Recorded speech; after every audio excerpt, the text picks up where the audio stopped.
موضوع الدرس في عقوبة المحاربين المفسدين في الأرض، سورة المائدة، تفسير ابن كثير. الحمد لله رب العالمين، والصلاة والسلام على أشرف الأنبياء وسيد المرسلين سيدنا محمد وعلى آله وأصحابه أجمعين. اللهم صل على سيدنا محمد وعلى آل سيدنا محمد كما صليت على إبراهيم وعلى آل إبراهيم في العالمين إنك حميد مجيد. أعوذ بالله من الشيطان الرجيم. بسم الله الرحمن الرحيم. من أجل ذلك كتبنا على بني إسرائيل أنه من قتل نفسا بغير نفس أو فساد في الأرض فكأنما قتل الناس جميعا ومن أحياها فكأنما أحيا الناس جميعا ولقد جاءتهم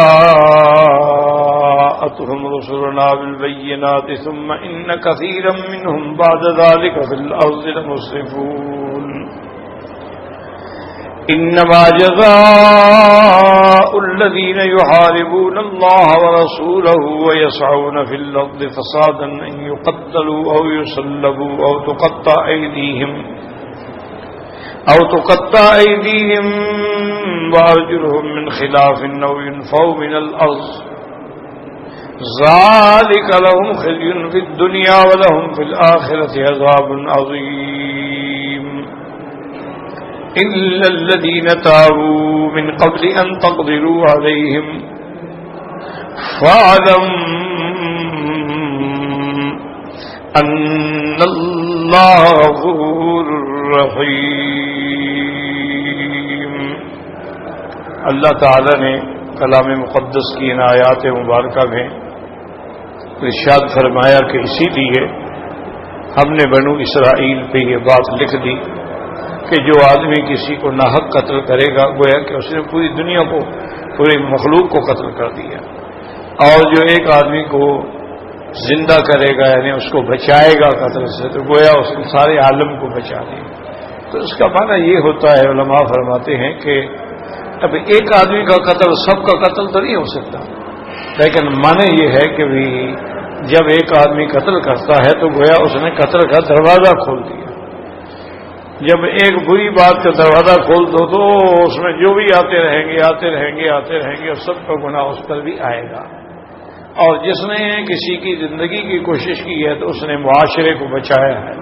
تو جو ایک آدمی کو بچانے کی سعی کرتا ہے وہ گویا پورے معاشرے کو بچانے کا سبق دیتا ہے کہ آدمی کو قتل نہیں کرنا چاہیے بلکہ معاشرے کو بچانے کی کوشش کرنا چاہیے.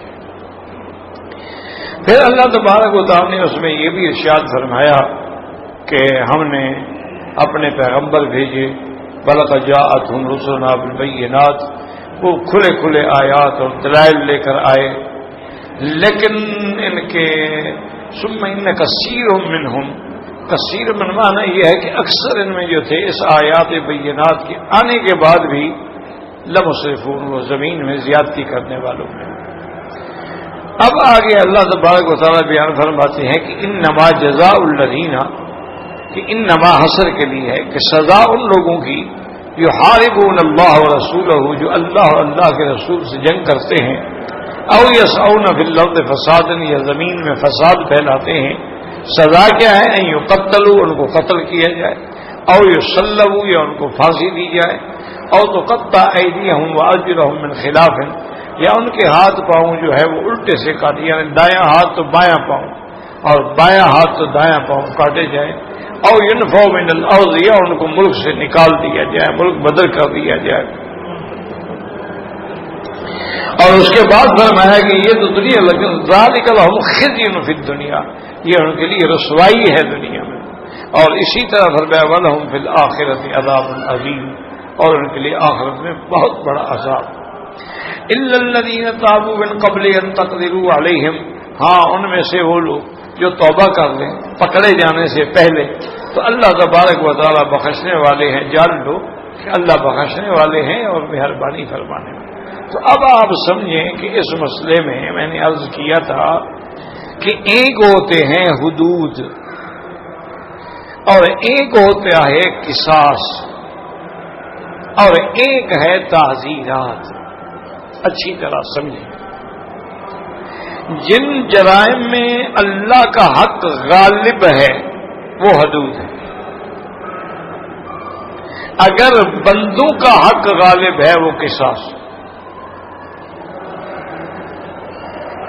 اور اگر وہ جرائم شہادت اسلامیہ کے مطابق پایا ثبوت کو نہیں پہنچے تو ان کے لیے تعزیرات.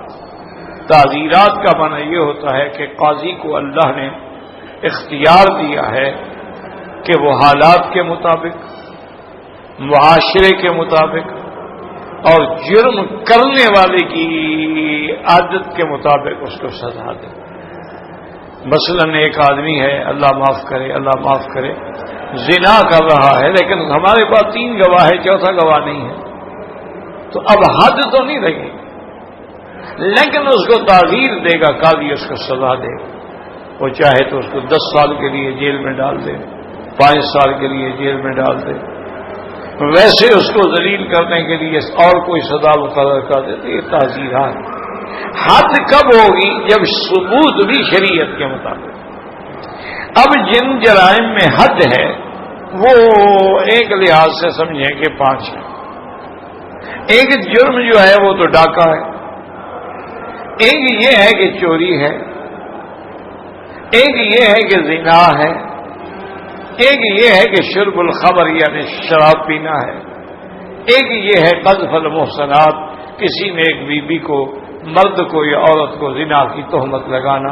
یہ تو 5 حدود ہے، حدود اللہ. اور حدود اللہ میں کوئی تبدیلی نہیں ہو سکتی. یہی وجہ تھی کہ حضور صلی اللہ علیہ وسلم کے زمانے میں ایک یہودیہ عورت سے زنا ہوا تو یہودیوں نے یہ سمجھا کہ اگر ہم یہ مسئلہ حضور کی خدمت میں لے جائیں اور حضور سے فرمائیں جی کہ اس کا فیصلہ آپ کرتے ہیں، اور یہ بھی جائز ہوتا ہے کہ اگر کوئی قوم آپ سے فیصلہ کرانا چاہتی ہے، ٹھیک ہے، فاحکم بینہم بالحق، جو حق ہے اس کے مطابق آپ فیصلہ کریں. تو ان کے جو دماغ میں بات تھی نا وہ یہ تھی کہ بھی حضور پاک کا تو کوئی تعلق ہی نہیں ہے نا ہماری قوم سے، نہ ہمارے مذہب سے، تو اس لیے وہ لازماً رعایت کر دیں گے تاکہ یہودی میری طرف متوجہ ہوں اور اسلام لے آئیں. جب حضور کی خدمت میں اس عورت کا قضیہ آیا تو اب ان کو یہ پتہ لگا کہ بھئی حضور تو سزا دینا چاہتے ہیں، وہ تو کوئی رعایت دینا نہیں چاہتے. تو انہوں نے پھر ایسا کیا کہ حضرت اسامہ ابن زید، یہ حضور کے بڑے محبوب تھے کیونکہ آپ کے بیٹے کا بیٹا تھا. حضرت زید کو حضور صلی اللہ علیہ وسلم نے اپنا بیٹا بنایا تھا، تو یہ اس کا بیٹا تھا. تو حضور کو زید سے بھی بڑی محبت تھی. محبت ہوتی ہے تو آدمی کسی کو بیٹا بناتا ہے، اور اس کا بیٹا تھا، اس سے بھی حضور کو بڑی محبت تھی. کان حب رسول اللہ، بڑا لاڈلا تھا اور حضور بڑا خیال فرماتے تھے، اس کے باتوں پہ حضور پاک رعایت فرماتے تھے. تو یہودیوں نے کسی طرح راضی کر لیا اسامہ کو کہ بھئی تم ہماری سفارش کر دو. دیکھیں نا، اب عورت تو ہماری ہے، اسلام مسلمانوں کی تو ہے نہیں کہ اس میں آپ اسلام کی سزا نافذ کریں. تو اگر حضور رعایت فرما دیں گے تو لازمی بات ہے کہ ہمارے جو یہودی ہیں ان کی طبیعت کا میلان ہوگا مسلمانوں کی طرف کہ بھی اسلام نے ہم سے رعایت برتی. حضرت اسامہ بھی باتوں میں آ گئے، انسان ہیں. انہوں نے آگے حضور صلی اللہ علیہ وسلم کی خدمت میں عرض کیا کہ یا رسول اللہ صلی اللہ علیہ وسلم، یہ عورت یہودی ہے، اگر آپ رعایت فرما دیں تو ہمارا کیا بگڑتا ہے؟ مسلمان عورت تو ہے نہیں. اگر اس کے ساتھ کسی نے زیادتی کی ہے تو وہ جانے، ان کا کام جانے۔ تو حضور بالکل غضبناک ہو گئے، آپ کا چہرہ مبارک غصے سے سرخ ہو گیا۔ آپ نے فرمایا تشفو فی حد من حدود اللہ، اسامہ تم اللہ کے حدود کے اندر جرأت کرتے ہو؟ واللہ لو ان فاطمہ بنت محمد سرقت اعاذها لقطعت یدها، اس نے چوری کی تھی اس عورت نے، تو اگر مجھے اللہ کی قسم ہے کہ اگر میری بیٹی سیدہ فاطمہ الزہرا رضی اللہ تعالیٰ عنہا نعوذ باللہ وہ بھی چوری کرے، میں اس کا بھی ہاتھ کاٹوں، تم سفارش کرتے ہو؟ تو اس سے مسئلہ یہ ہوتا ہے کہ حدود اللہ کے اندر سفارش کسی کو حق نہیں کہ وہ سفارش، جو اللہ نے حدود مقرر کی ہیں ان میں کوئی تبدیلی نہیں ہو سکتی، کوئی رد و بدل نہیں ہو سکتا کہ امیر کے لیے کوئی اور قانون ہو اور غریب کے لیے کوئی اور قانون۔ اور یہی چیزیں جب معاشرے میں آتی ہیں نا، وہ معاشرے تباہ و برباد ہو جاتے ہیں۔ آج آپ دیکھ لیں آپ کا قانون کیا ہے، ایک مکڑی کا جالا ہے، غریب کو پکڑ لیتا ہے، امیر آدمی توڑ دیتا ہے، نکل جاتا ہے۔ تو اسی طرح حضور نے صلی اللہ علیہ وسلم نے ایک دفعہ یہودیوں کے علماء سے، ان کے احبار سے پوچھا کہ بھئی زنا جو ہے اس کی کیا سزا ہے تورات میں؟ یعنی اگر کوئی شادی شدہ مرد اور زنا کرے تورات کیا کہتی ہے؟ انہوں نے کہا بس یہ ہے کہ اس کا منہ کالا کر دیں، اس کو کھوتے پہ بٹھا دیں، اس کا منہ جو ہے وہ یعنی کھوتے کی پشت کی طرف کریں اور پشت جو اس کے منہ کی طرف کریں اور سارے شہر میں گھما دیں اور 2-4 جوتے مار دیں۔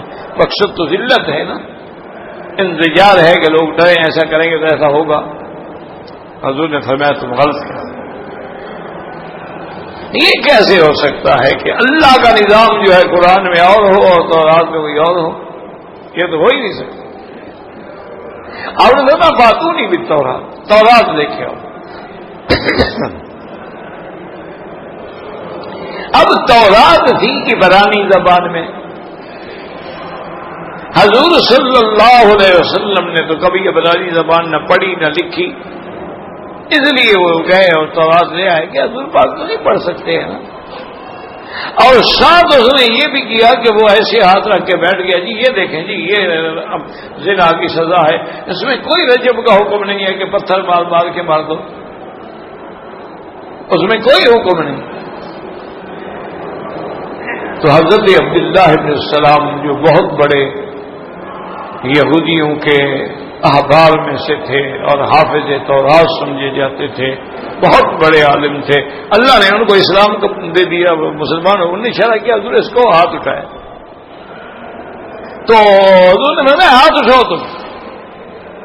جب ہاتھ اٹھایا تو آیت الرجم یا لا، صحابہ کہتے ہیں کہ رجم کا حکم جو تھا اس طرح جیسے ستارہ چمک رہا ہو۔ میں ظالم ہوں، جھوٹ بولتے ہو، تمہارے یہاں بھی یہی سزا ہے کہ اگر کنوارا مرد اور کنواری عورت زنا کرے تو 100 کوڑے مارے جائیں گے، اور اگر شادی شدہ ہیں تو ان کو زندہ درگور کر دیا، یعنی پتھر مار مار کے مار ڈالا جائے۔ اب یہ ہے کہ بعض سمجھیں کہ جو اعداء اسلام ہیں، دشمنان دین ہیں، وہ اللہ کے دین اسلام میں اس کا توڑ تو نہیں کر سکتے، لوگوں کے دماغ میں شکوک ڈالتے ہیں، شبہات ڈالتے ہیں اور پریشان کرنے کے لیے کہ دیکھو جی یہ تو اس دور کی سزا تھی نا جو حضور کا زمانہ تھا، جہالت تھی، تعلیم نہیں تھی، لوگ بالکل جاہل تھے اور سخت جرائم پیشہ تھے، ان کے لیے وقتی طور پہ ایک سزائیں تجویز کر دی گئی، جیسے کہ آج بھی دنیا میں کوئی حالات پیدا ہو تو ایک آرڈیننس نافذ ہو جاتا ہے، اپنی مدت کے بعد وہ ختم ہو جاتا ہے۔ آج کل کسی کا ہاتھ کاٹا جائے یہ تو بڑی وحشیانہ سزا ہے۔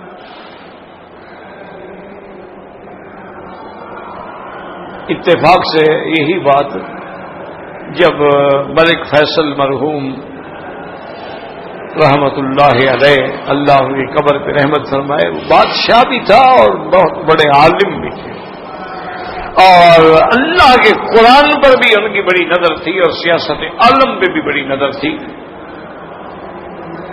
اور اللہ نے جمال بھی دیا تھا، بڑے خوبصورت تھے.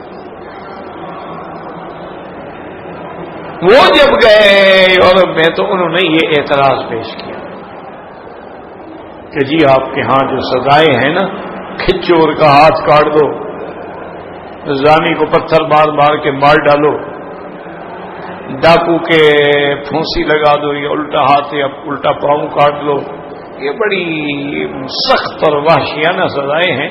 اب لوگ متمدن ہیں، تعلیم آ گئی ہے، اب لوگ اس میں کچھ ترمیم کریں. تو بادشاہ جب اپنے جواب کے لیے کھڑے ہوئے تو نے کہا پہلی بات سنو کہ ہمارے ہاں جو قانون ہے وہ پارلیمنٹ نے نہیں بنایا، ہمارے ہاں جو قانون ہے وہ سینٹ نے نہیں پاس کیا، ہمارے ہاں جو قانون ہے وہ قانون الہی ہے، وہ اللہ کا حکم ہے.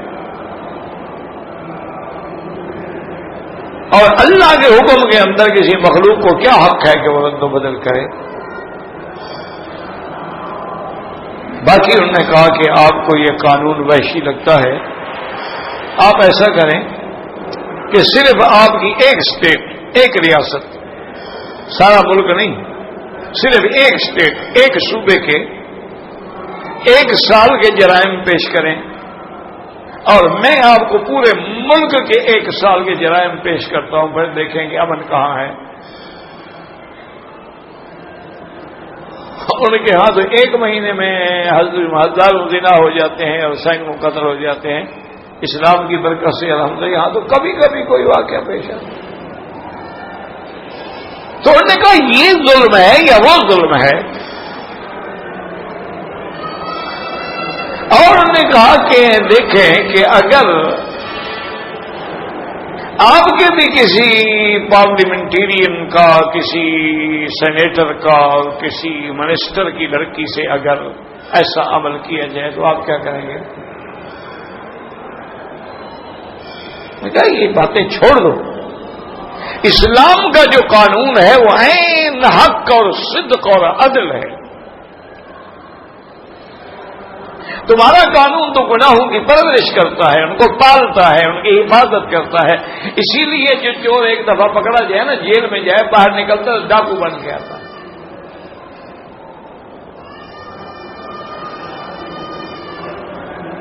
اسلام قانون جرم کو مٹاتا ہے، تم جرم کی پرورش کرتے ہو، اس کو پانی دیتے ہو، اس کو بڑھاوا دیتے ہو کہ بڑھے. تمہارے ہاں زنا جرم نہیں، اپنی بیوی سے زبردستی کرے وہ تو جرم ہے، دوسرے کی عورت کے ساتھ زنا جرم نہیں ہے. رضامندی ہے، وہ راضی ہیں، ٹھیک ہے جی، وہ انجوائے کر رہے ہیں، کسی کو کیا اعتراض ہے؟ اس کا نتیجہ یہ نکلا کہ معاشرہ اتنا بے لگام ہو گیا ہے ان کا، اب تو روتے ہیں، اب تو چیخ رہے ہیں. اتنا بے لگام ہو گیا معاشرہ کہ آپ اگر کسی پارک میں جا رہے ہیں اور کسی درخت کی اوڑ میں کوئی لڑکا لڑکی زنا کر رہے ہیں تو ان کو دیکھنا جرم ہے، ان کا یہ کام جرم نہیں ہے. وہ کہتے تم نے کیوں دیکھا، ان کی آزادی میں کیوں دخل دے رہے ہو؟ وہ اتنا معاشرہ بے حس ہو گیا ہے کہ اب وہاں لڑکا لڑکے سے بھی شادی کر سکتا ہے. معاشرہ اتنا بے حس ہو گیا ہے کہ مرد اگر طلاق دے دے نا جی، ساری زندگی خرچہ بھی دینا پڑے گا اور آدھی جائیداد بھی دینی پڑے گی. اس لیے وہاں نکاح کوئی کرتا ہی نہیں. وہ کہتے ہیں مفت کام چلاؤ، نہ نکاح ہوگا، نہ پابندی ہوگی، نہ قانون میں پھنسیں گے. تمہارا قانون تو جرائم پیدا کرتا ہے. ایک آدمی 10 کروڑ کی ڈکیتی ڈالتا ہے، پکڑا جاتا ہے، جیل چلا جاتا ہے، 5 سال سزا. شرافت کے ساتھ کاٹے گا، آدھی معاف ہو جائے گی. دن رات شمار کریں گے، آدھی اس طرح معاف ہو جائے گی. تو 1.25 سال کے بعد نکل آئے گا تو 1.25 سال میں روٹی بھی گورنمنٹ کے ذمے، حفاظت بھی گورنمنٹ کے ذمے. پہرے میں لائیں گے، پہرے میں لے جائیں گے، جیسے کوئی وزیر جا رہا، پروٹوکول ہے، آگے پیچھے اسکواڈ چل رہے ہیں. وہ جب نکلے گا وہ کہے گا جی اس سے اچھا کاروبار کوئی ہے بڑا دنیا میں؟ 1 سال سزا کاٹو، 2 کروڑ کما لو. اسی لیے آپ دیکھتے ہیں نا کہ ہیروئن بیچنے والے یعنی بعض ملکوں نے سزائے موت ہے، جیسے یہاں سزائے موت ہے، وہ موت کیوں قبول کرتے ہیں کہ جی ایک دفعہ گزر گئے تو کروڑ پتی ہو گئے نا، اور نہ گزرے ٹھیک ہے مر گئے جان چھٹی۔ اسلام نہیں، اسلام کے قانون جو ہیں ان میں ساتھ ساتھ حکمت ہے، اسلام اصلاح کرتا ہے۔ تو اب یاد رکھ لیں کہ جو حدود ہیں ان میں تو کوئی سفارش ہے ہی نہیں۔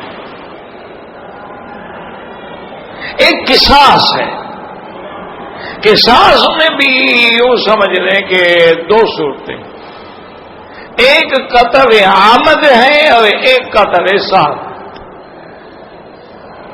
ایک تو یہ ہے کہ آدمی نے آمدن قتل کیا، تیار ہو کے آیا، اسی لیے آئے اس کو قتل کرنا ہے، یہ قتل ہے، اس کا بدلہ کیا ہے؟ قصاص۔ قصاص کیا مانا کہ قتل کے بدلے قتل۔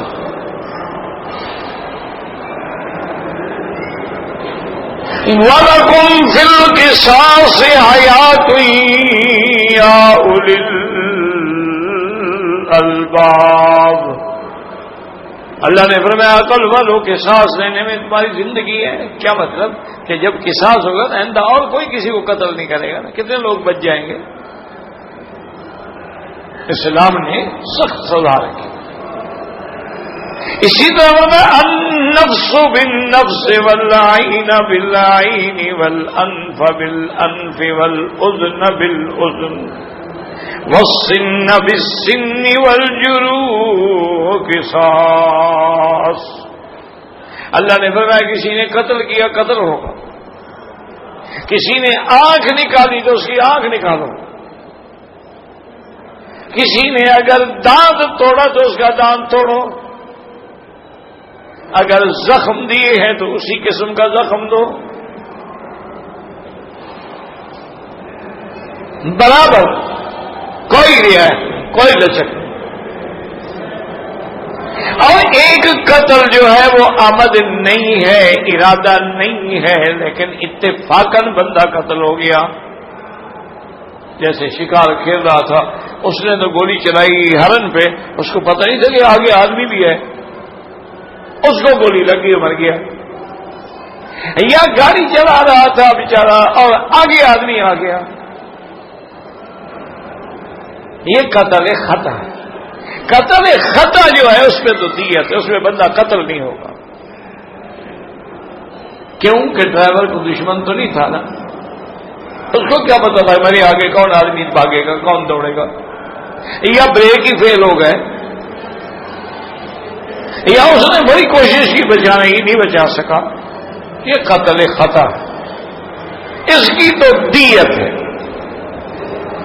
اور جتنا گناہ ہوگا اتنی دیت ہوگی۔ مثلا ایکسیڈنٹ میں ہاتھ ٹوٹا ہے، ہاتھ کی دیت ہے، ایکسیڈنٹ میں اسے ٹانگ توڑی ہے، ٹانگ کی دیت ہے، ایکسیڈنٹ میں خطا جو ہے کیا صرف ڈرائیور کی ہے یا دونوں کی ہے؟ یعنی ڈرائیور نے بھی غلطی کی لیکن وہ دوڑنے والے نے بھی آگے غلطی کی۔ تو جو ایکسپرٹ ہیں وہ ٹریفک والے وہ لکھیں گے کہ بھی اس میں 50-50 جرم ہے، 50% ڈرائیور کا ہے اور 50 اس کی بھی غلطی ہے، یعنی کہ بھی نہیں 30% تو ڈرائیور کی غلطی ہے، 70% اس کی، تو جتنی غلطی ہوگی اتنی دیت ہوگی۔ دیت کیا ہے؟ 100 اونٹ، یاد رکھو قتل کی دیت کیا ہے؟ قتل خطا 100 اونٹ۔ اچھا 100 اونٹ کی جو قیمت ہوگی، اسی لیے کبھی قیمت بڑھ جاتی ہے کبھی کم ہو جاتی ہے، کبھی دیت لاکھ ہو جاتی ہے، کبھی 1,20,000 ہو جاتی ہے، کبھی 1,40,000 ہو جاتی ہے، کیونکہ وہ اونٹ کا ویٹ جو ہے وہ بڑھ رہا ہے گھٹ رہا ہے، اور یہ اس وقت سے جاری ہوئی ہے، یاد رکھیں۔ اب تو اسلام کا حکم ہے نا، لیکن سبب ہوتا ہے نا، جیسے کہ اب تم قربانی کرتے ہو، سبب کیا ہے کہ حضرت ابراہیم نے خواب دیکھا اور ذبح کیا بچے کو، اللہ نے اس کے بدلے میں قربانی دے دی، سبب وہ ہے۔ تو اب اس کا سبب یہ تھا کہ راہ زمزم جو ہے، یہ زمزم کا کنواں جو ہے یہ گم ہو گیا۔ گم ہونے کا کیا مطلب کہ اوپر پہاڑوں سے پانی گرتا ہے نا جی، وہ پانی اتنی زور سے آیا کہ وہ جو زمزم کا چشمہ تھا نا، جہاں جہاں سے اس کی برانچیں آ رہی تھی سب کو بہا کے لے گیا۔ اب پتہ نہیں کہ زمزم کدھر گیا، کنویں جو تھے وہ مٹی کے بھر گئے، برابر ہو گئی زمین۔ جب پانی آتا ہے نا جی پہاڑوں سے، اللہ معاف کرے، آپ نے شاید دیکھا ہی نہیں، بڑی بڑی لوڈڈ گاڑیاں جو ہے نا ان کو الٹا کے رکھ دیتا ہے۔ ہم نے خود اس وقت میں پڑھتا تھا، چھوٹی کتابیں پڑھتا تھا، خود اپنی آنکھوں سے دیکھا، ایسا سیلاب آیا تھا یہ غزے کے راستے سے، جو حرم کے دروازے ہیں نا جی مروہ کی طرف سے، غزہ کی طرف سے، ان کے آگے ٹرک آ کے سیل نے ڈال دیے۔ اب دروازے بند ہو گئے، پانی کدھر گیا؟ پانی حرم میں آیا۔ وہ جو بنایا تھا نا انہوں نے، پانی نکلنے والی نہر بنائی تھی زمین اپنا حرم کے نیچے، اس کے آگے تو ٹرک آ گئے۔ اب پانی حرم میں آیا تو آپ اندازہ کریں پانی کتنا حرم میں تھا کہ کعبہ شریف کے دروازے کا اوپر کا جو تھڑا ہے اس سے بھی اوپر۔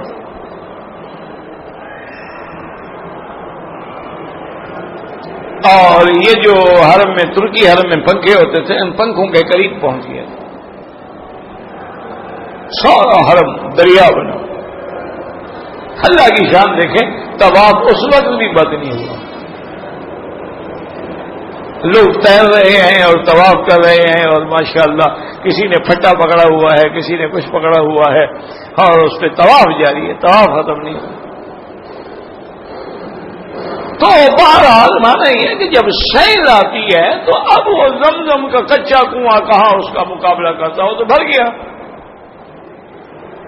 اور جو اس کے چشمے تھے وہ اکھڑ گئے۔ یاد رکھیں کہ یہ زمزم جو ہے نا جی، یہ معجزہ حضرت اسماعیل علیہ السلام ہے، لیکن اس پر تہامہ والوں نے باقاعدہ ایک فلم بنائی ہے زمزم کی۔ جب اس کی صفائی کرتے ہیں نا اندر کنویں کی، تو انہوں نے باقاعدہ فلم بنائی، وہ ایک بڑی عجیب تاریخی ڈاکومنٹری فلم ہے۔ اس کا یہ زمزم کا مثلاً یہ کنواں ہے، ایک چشمہ تو آ رہا ہے جبل ابی قبیس کی طرف سے، پھر باب الصفا کی طرف سے آ رہا ہے، اسی جگہ گر رہا ہے، اور ایک چادر پوری پانی کی آ رہی ہے کعبہ شریف کی نیچے سے، وہ بھی اسی میں گر رہی ہے، پھر جا کے یہ کنواں بنتا ہے۔ ایک چشمہ ادھر سے آ رہا ہے صفا سے، ایک کعبے کے نیچے سے جا رہا ہے۔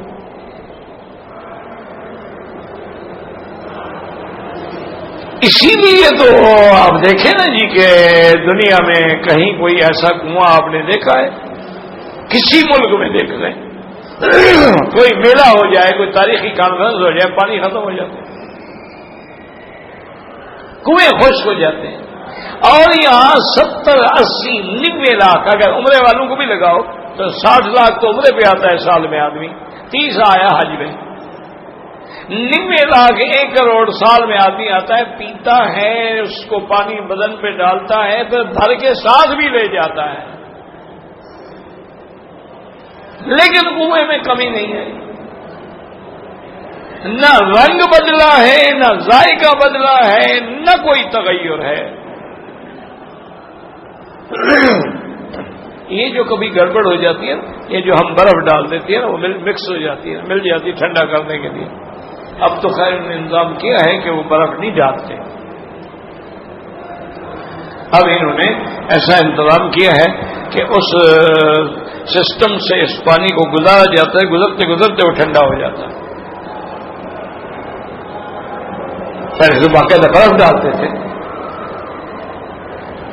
تو اب برف کا تو اپنا ذائقہ نا، برف کوئی زمزم کی بنی ہوئی تو ہے نہیں، وہ تو دوسرے پانی کی بنی ہوئی ہے، اور اس کے اندر تو جناب وہ قلبی شورا بھی ہے اس کو جمانے کے لیے، اور کیمیکل بھی ہے، تو لازمی بات ہے اس میں آگے تغیر کرے گا، ورنہ جو خالص زمزم ہے 20 سال گھر میں بھر کے رکھ دیں کوئی تبدیلی، نہ ذائقہ بدلا نہ رنگ بدلا۔ اچھا پہلے زمانے میں ہوتی تھی زمزمیاں لوگ بیچتے تھے، چھوٹی چھوٹی زمزمی بنی ہوتی تھی، گول، بڑی بھی چھوٹی بھی اس سے بڑی بھی، اس کو بھرا اوپر ٹانکا لگا دیتے تھے، پانی محفوظ ہو گیا۔ اچھا خدا کی شان ہے، بعد لوگ لے جاتے نا، گھر میں بھول گئی، 10 سال کے بعد نکلی اسی طرح۔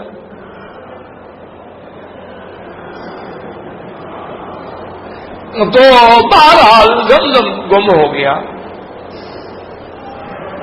عبد المطلب نے حضور کے جو دادا تھے ان کا زمانہ تھا، وہ سردار تھے مکے کے، تو وہ رات کو روزانہ آتے، طواف کرتے، ملتزم پہ پکڑ کے سینہ لگا کے کھڑے ہوتے اور اللہ کے آگے روتے کہ یا اللہ مہربانی کر۔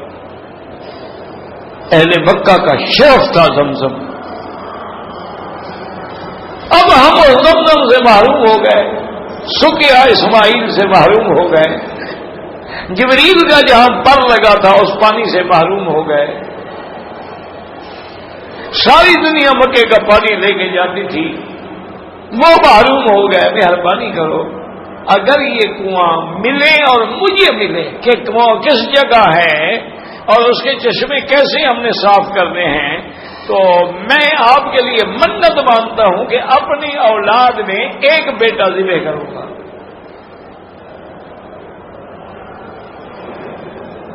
تو عبد المطلب نے منت مان، اللہ کی شان یہ ہے کہ رات کو سوئے تو خواب دیکھا کہ ایک جگہ پر ایک آدمی نے آ کے جانور ذبح کیا اور اس کا کچھ بقایا پڑا ہے، اور وہیں آ کے وہ چیلیں اور کبے اور کھا رہے ہیں۔ دکھایا گیا کہ اسی جگہ زمزم ہے۔ عبد المطلب نے کسی کو نہیں بتایا کہ بتاؤں گا تو سارا مکہ امٹ پڑے گا نا۔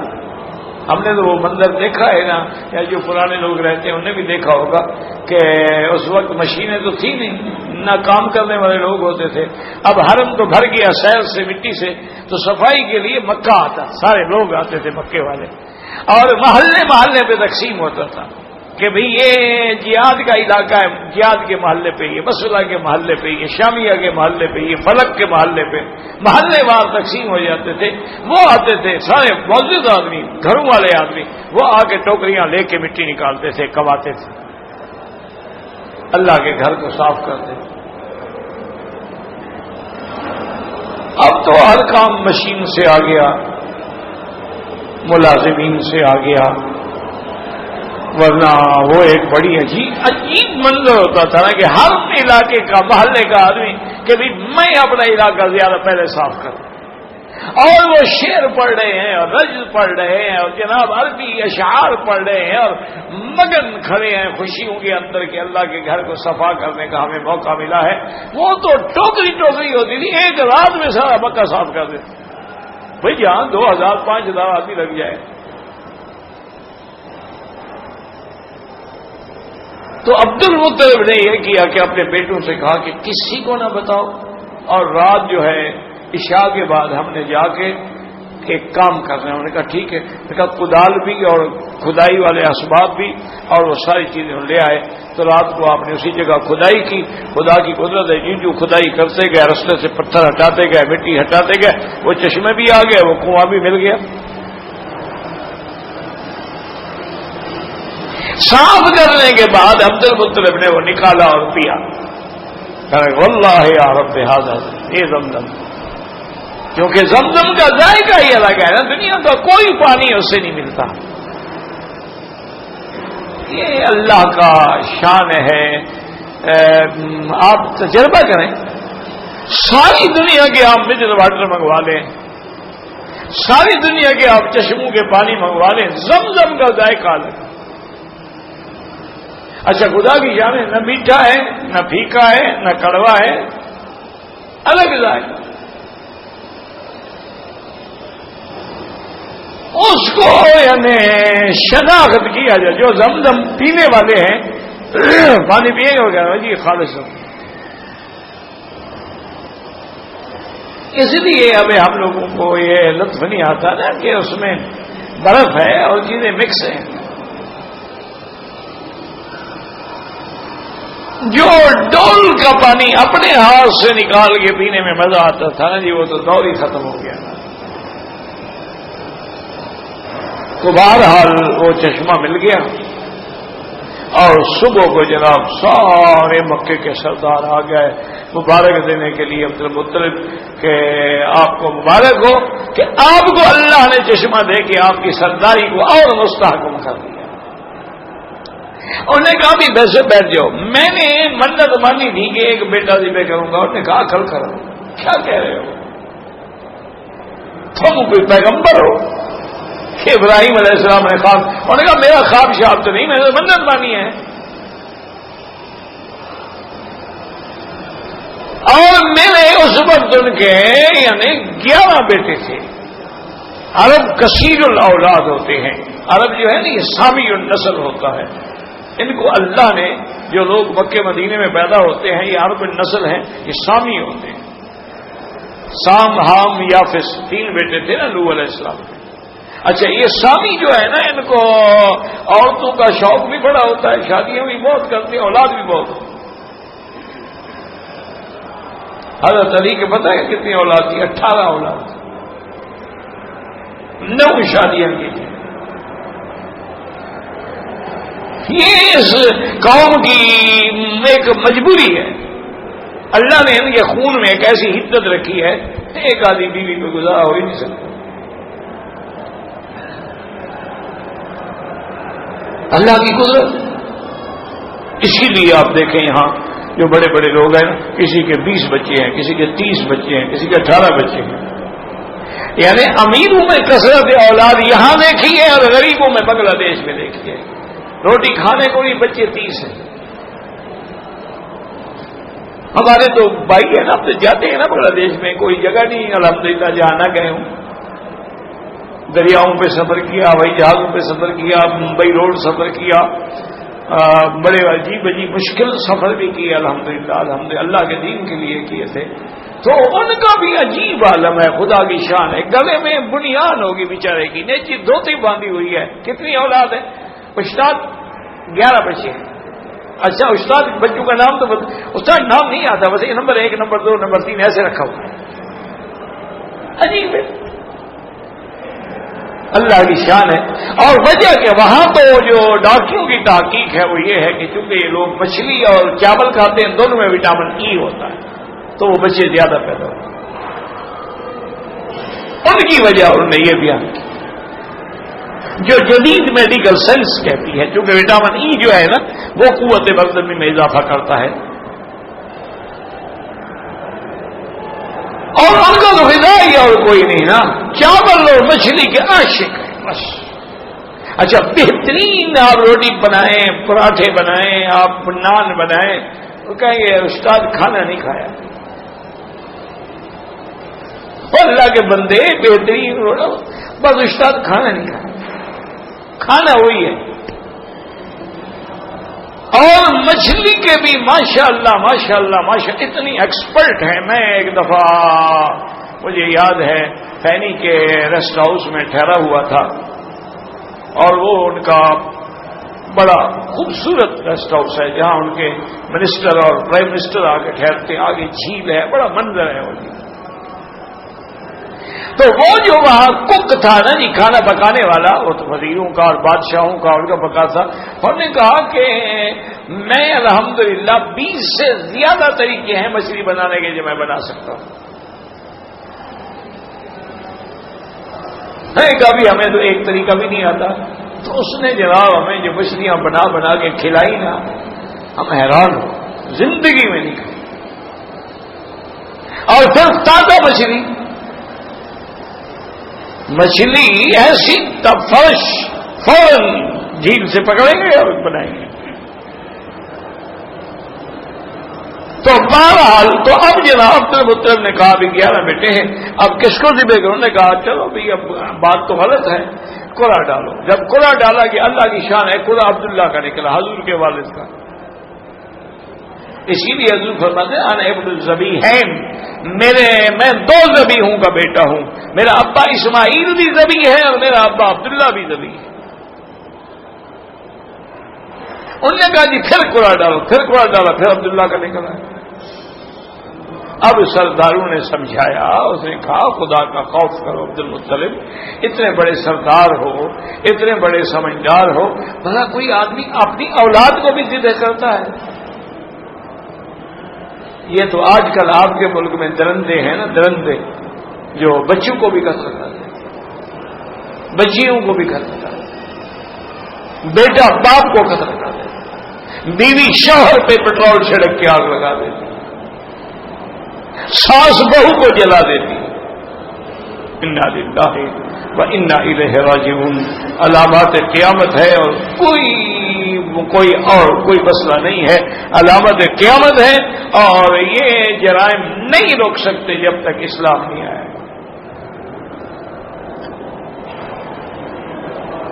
انہوں نے کہا اچھا عبد المطلب ایسا کرو، تم اللہ کے راستے میں 10 اونٹ قربان کر دو، ایک طرف 10 اونٹ رکھو، ایک طرف بیٹا رکھو، پھر کوڑا ڈالو۔ اچھا کوڑا ڈالا، خدا کی قدرت ہے اونٹوں کا نہیں نکلا، پھر عبداللہ کا نکلا ہے۔ انہوں نے کہا اچھا 20 اونٹ کر دو، 20 اونٹ کی، پھر کوڑا ڈالا، پھر بھی جناب اونٹوں کا نہیں نکلا، عبداللہ کا نکلا ہے۔ بڑھاتے گئے بڑھاتے گئے بڑھاتے گئے، جب 100 اونٹ پہ پہنچے تو اب کوڑا جو تھا وہ اونٹوں کا نکل آیا، تو عبد المطلب نے 100 اونٹ ذبح کیا۔ اس زمانے سے انسان کی دیت ہی 100 اونٹ بن گیا کہ انسان کے بدلے میں 100 اونٹ ذبح کیا جائے، تو 100 اونٹ کی جو قیمت ہوگی تو یہ ہے قتل خطا، قتل خطا اس میں دی۔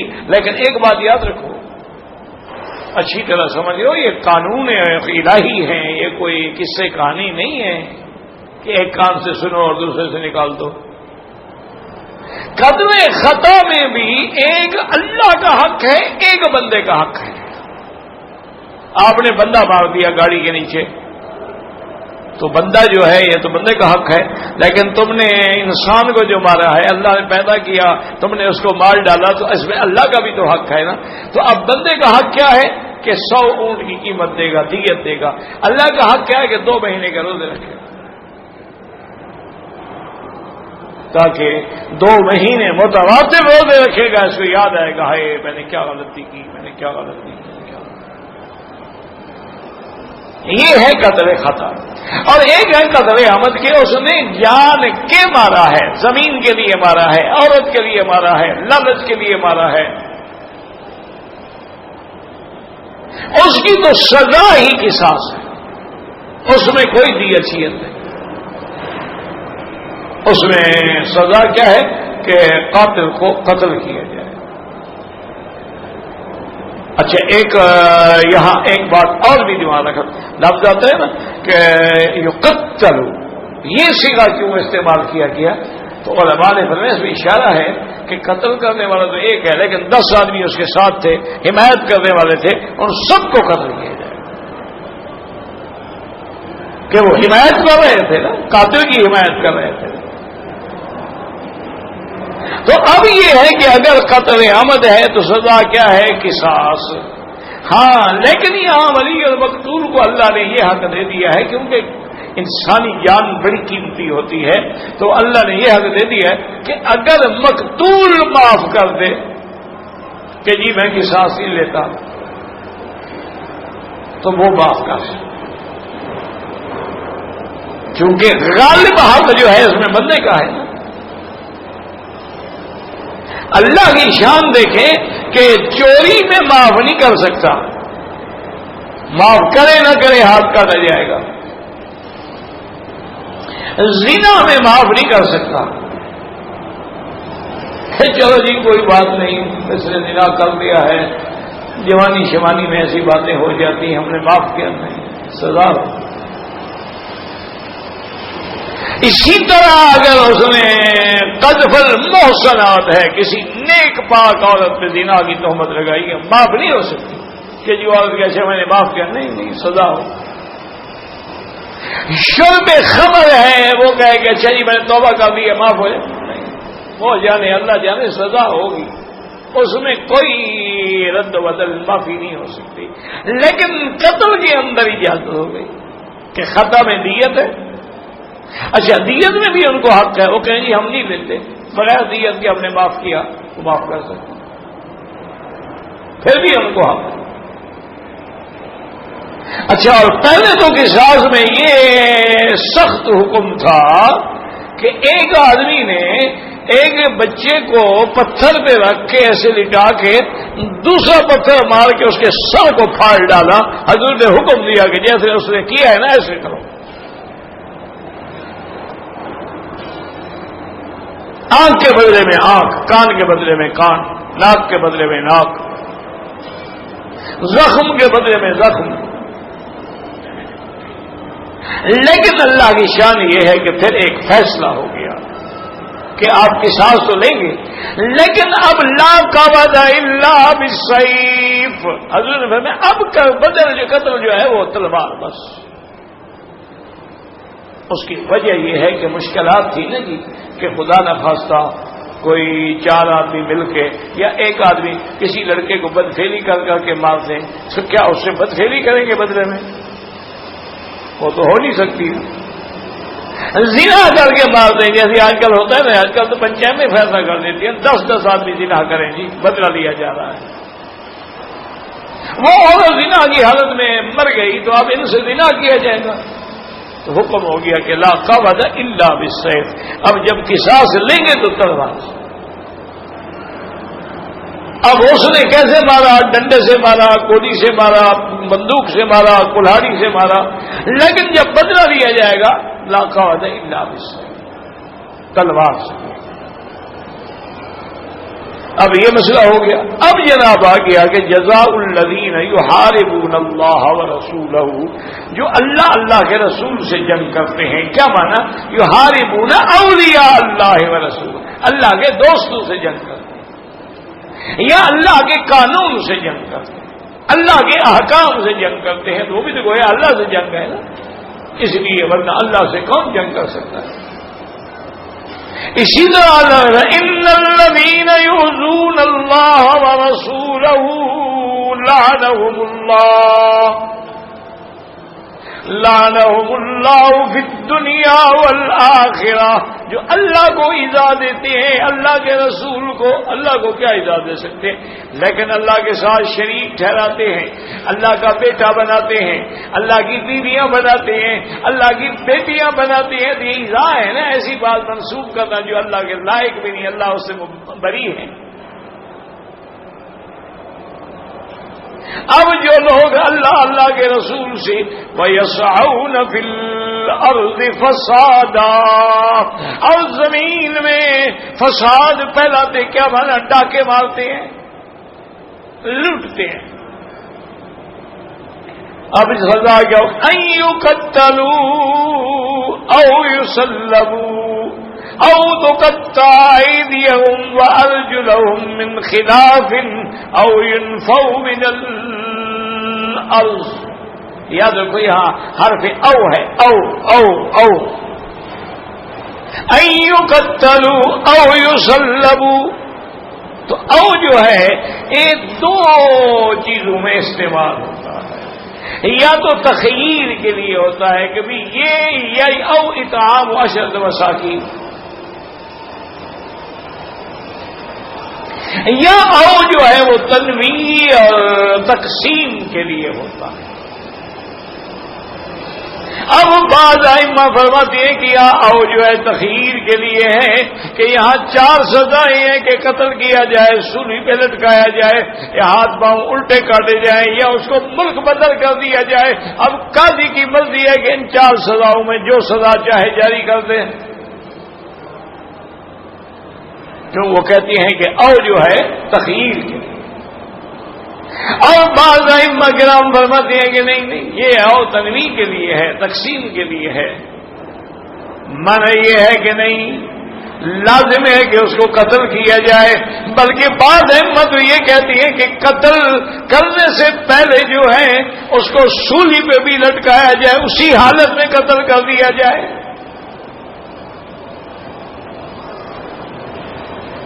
اچھا، اور بعض ائمہ فرماتے ہیں کہ نہیں، اب دیکھنا پڑے گا کہ اس نے ڈاکے میں جرم کیا کیا. قتل کیا ہے تو قتل کیا جائے، قتل بھی کیا، مال بھی لوٹا ہے تو اب سولی پہ بھی چڑھایا جائے.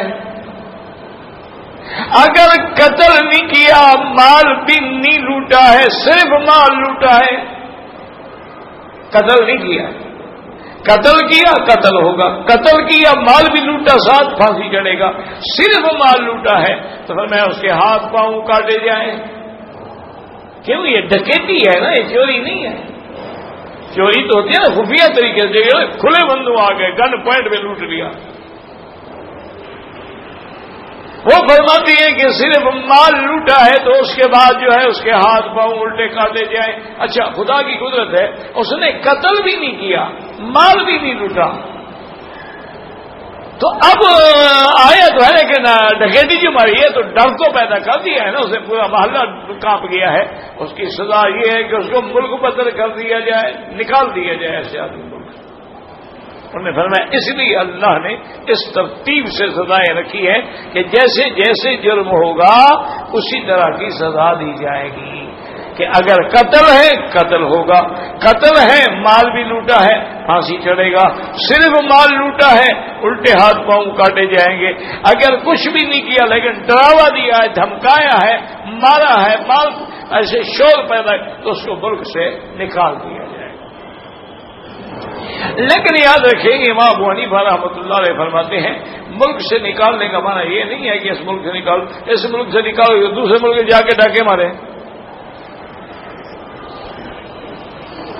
تو اچھی بات، دوسرے ملک والوں کے لیے کیا سوچ رہے ہو آپ؟ تو ہم تنگ ہیں تو یہ ان کو جا کے تنگ کریں۔ انہوں نے فرمایا اس کا معنی یہ ہے اس کو جیل میں ڈال دیا جائے، یہ بھی ملک سے نکل گیا نا، اس کی آزادی ختم ہو گئی، اس کی آزادی اب اپنے منشے سے باہر نہیں جا سکتا۔ انہوں نے فرمایا کہ یہ مراد ہے یونفع من الارض سے، کیوں؟ اگر ہم ایک ملک سے نکالیں گے وہ دوسرے ملک میں جا کے پھر گروہ پیدا کر لے گا، پارٹی پیدا کر لے گا، پھر جرائم شروع کر دے گا۔ واللہ اعلم۔ اللہ پاک ہمیں قرآن کے سمجھنے کی، سمجھانے کی اور عمل کی توفیق دے۔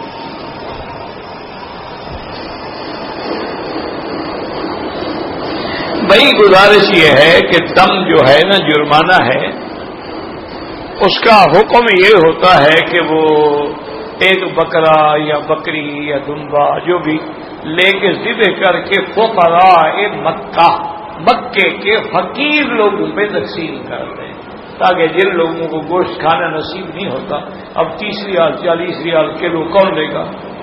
غریب آدمی جس کے پاس روٹی کے پیسے بھی نہیں ہیں وہ کہاں سے 30-40 ریال کا گوشت خریدے گا؟ تو ان کے لیے اگر آپ کے ساتھی بھی مکے میں رہتے ہیں اور غریب ہیں، فقیر ہیں، مستحق ہیں تو کھلا سکتے ہو، ورنہ نہیں۔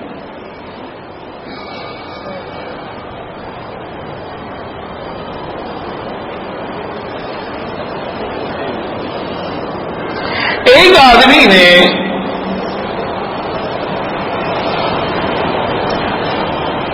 اپنی بیوی کو ایک ہی وقت میں 3 دفعہ طلاق دے دی، بالکل ہو گئی، وہ عورت حاملہ بھی ہوتی رہے۔ 3 طلاقیں کٹھی دینا گناہ ہے، خلاف شریعت ہے، لیکن طلاق تو ہو جائے گی۔ اس نے گناہ کیا ہے، سنت کے خلاف کیا ہے۔ عورت حاملہ ہو اس کو طلاق نہیں دینی چاہیے، لیکن دے گا تو ہو جائے گی۔ دیکھو نا جی، اگر آپ نے کسی کو گولی مارنی ہے، عورت حاملہ ہو اور آپ فائر کریں تو گولی سے نہیں مرے گی۔ اگر آپ 3 گولیاں ماریں تو 1 گنیں گے۔ وہ جناب 3 طلاقیں ہو گئی، اور طلاق دینے والا ضرور گناہگار ہے، لیکن عورت تو بیچاری مغلطہ ہے، اس پر تو 3 اب تو اس کے لیے حلال ہی نہیں ہو سکتی جب تک کہ شریعت کے مطابق حلال نہ ہو۔ بہتر یہ ہے کہ ایسے مسائل میں دارالافتاء سے رجوع کر کے یہاں کے مفتیان کرام سے فتویٰ حاصل کریں۔ وہ بھی یہی بتائیں گے، چونکہ ایک ایسا مسئلہ ہے کہ جس میں تقریباً سارے امام اسی بات طرف ہیں کہ 3 ہوتی ہیں۔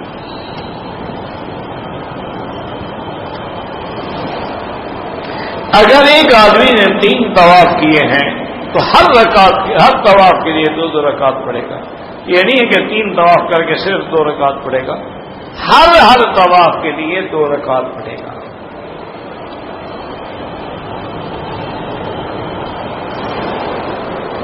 جو خواتین بھویں بناتی ہیں اپنے شوہروں کے لیے پھر بھی گناہ ہے. جب بھویں بنانا جو ہے تغییر خلق اللہ ہے، خاوند کے لیے بنائے یا لوگوں کو تماشا دکھانے کے لیے بنائے، دونوں حالت میں حرام ہے. خاوند یعنی خلاف شریعت جو مرضی ہے کرتا رہے، یہ اچھی بات ہے. خاوند کے لیے شراب پیے، خاوند کے لیے پی رہی ہے نا، خاوند کے لیے ڈانس کرے، خاوند کے لیے کر رہی ہے نا. یہ کیا بات ہوئی کہ خاوند جو کہے وہ حلال ہوتا جائے گا؟ یعنی وہ مسلمان نہیں ہے، وہ کلمہ نہیں پڑھتا، وہ اللہ رسول کے احکام کا پابند نہیں ہے.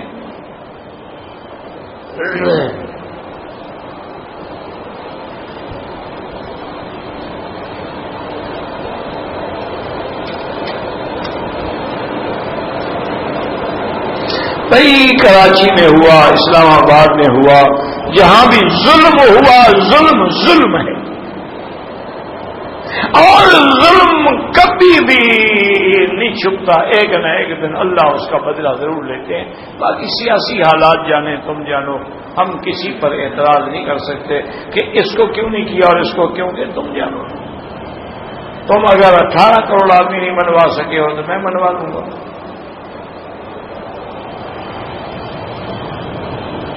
باقی ظلم ہے.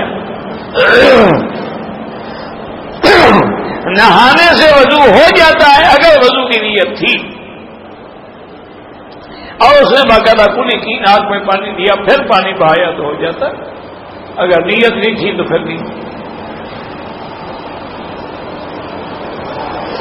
یہ مرغی ہے، لام ہے یا شوائی پکاتے ہیں، بھائی یہ دیکھنا پڑے گا کہ مرغی کہاں کی ہے. اگر ذبیحہ حلال ہے تو سب حلال، اگر ذبیحہ حلال ہی نہیں ہے تو پھر یہ تو نہیں کہ وہ مشوی کرنے سے بھوننے سے حلال ہو جائے گی. یہ تو دیکھنا پڑے گا مرغی باہر کی ہے یا اس ملک کی.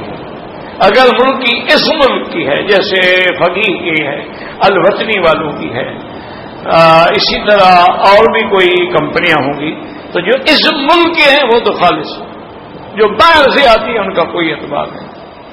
داڑھی کو کالک لگانا منع ہے، لال کرنا جو ہے مہندی لگانے کی اجازت ہے. لیکن سچی بات جو ہے وہ یہ ہے کہ مہندی کے ساتھ قطم بھی لگایا جائے. قطم کہتے ہیں نیل کے پودے کے پتے، یہاں مل جاتا ہے قطم بھی، تو لگایا جائے. وہ گویا کہ دور سے سیاہی مائل نظر آئے گا، سیاہ تو نہیں ہوگا لیکن سیاہی مائل ہو جائے. بہرحال کالا، خالص کالا لگانا منع ہے.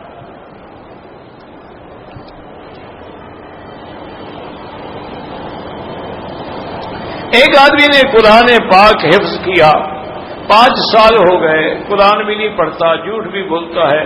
بہت بڑا گناہ ہے، گناہ کبیرہ کا مرتکب ہے. وہ توبہ کرے، اللہ سے معافی مانگے اور دوبارہ قرآن پاک کو یاد کرنے کی کوشش کرے. اور جھوٹ بولنے پر تو قرآن میں جھوٹے پر تو لعنت آئی ہے، لعنت اللہ علی الکاذبین، یعنی سب سے پہلے لعنت شیطان پہ آئی تھی. ان علیک لعنتی الی یوم الدین. اسی طرح لعنت اللہ علی الظالمین، اسی طرح ہے علی الکاذبین. تو جھوٹ بہت بڑا گناہ ہے. توبہ کرو، گناہ کبیرہ کا ارتکاب ہے، بغیر توبہ کے معاف نہیں ہوگا. واللہ اعلم. ربنا تقبل منا انك انت السميع العليم تب علينا انك انت التواب الرحيم. يا حي يا قيوم يا حي يا قيوم برحمتك نستغيث. يا حي يا قيوم يا ذا الجلال والإكرام يا ذا الجلال والإكرام يا ذا الجلال والإكرام. اللهم يسر امورنا، فرج همومنا، اقض عنا ديوننا. اللهم اشفنا واشف مرضانا وارحم موتانا واستجب دعاءنا ولا تخيب رجاءنا. اللهم اجعل آخر أيامنا خير أيامنا آخرها. اللهم ارزقنا حسن الختام واجعل آخر كلامنا لا إله إلا الله محمد رسول الله صلى الله تعالى على خير خلقه سيدنا محمد وعلى آله وأصحابه.